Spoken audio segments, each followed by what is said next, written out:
सर्वप्रथम आइए जानते हैं पूजा विधि अजा एकादशी की।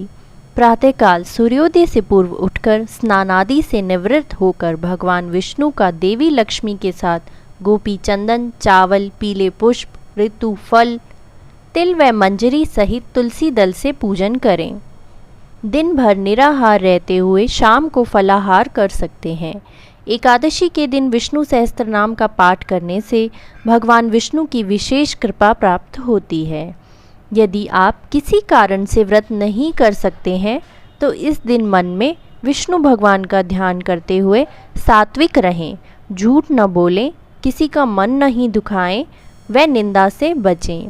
एकादशी के दिन चावल नहीं खाना चाहिए। पुराणों के अनुसार दशमी तिथि को सूर्यास्त के बाद भोजन नहीं करना चाहिए।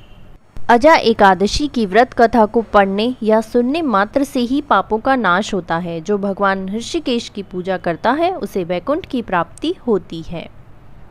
पौराणिक कथा के अनुसार एक बार युधिष्ठिर ने भगवान श्री कृष्ण से भाद्रपद माह के कृष्ण पक्ष की एकादशी के महत्व के बारे में बताने को कहा। तब श्री कृष्ण ने कहा कि भाद्रपद कृष्ण एकादशी को अजा एकादशी के नाम से जानते हैं।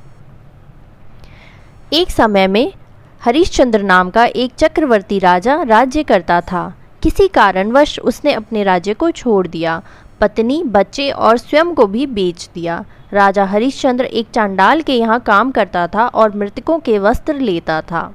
वह हमेशा सत्य के मार्ग पर चलता रहा। जब वह एकांत में होता तो इन दुखों से मुक्ति पाने का मार्ग सोचता रहता था। वह सोचता था कि क्या ऐसा करे जिससे उसका उद्धार हो सके।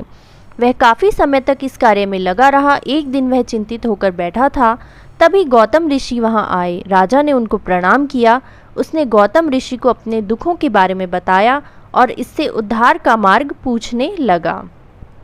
ऋषि ने कहा, तुम भाग्यशाली हो क्योंकि आज से 7 दिन बाद भाद्रपद कृष्ण एकादशी यानी कि जया एकादशी व्रत आने वाली है। तुम इस व्रत को विधि पूर्वक करो, तुम्हारा कल्याण होगा।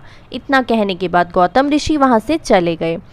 7 दिन बाद उस राजा ने अजा एकादशी का व्रत रखा और ऋषि के बताए अनुसार ही भगवान विष्णु का पूजन किया और रात्रि जागरण किया। अगले दिन सुबह पारण करके व्रत को पूरा किया। भगवान विष्णु की कृपा से उसके समस्त पाप नष्ट हो गए और उसे दुखों से मुक्ति मिल गई।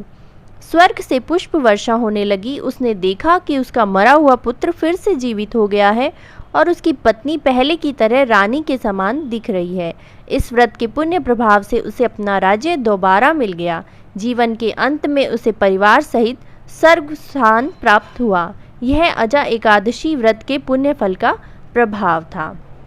जो व्यक्ति अजा एकादशी व्रत की कथा को सुनता या कहता है उसे अश्वमेध यज्ञ के बराबर पुण्य प्राप्त होता है। बोलिए विष्णु भगवान की जय।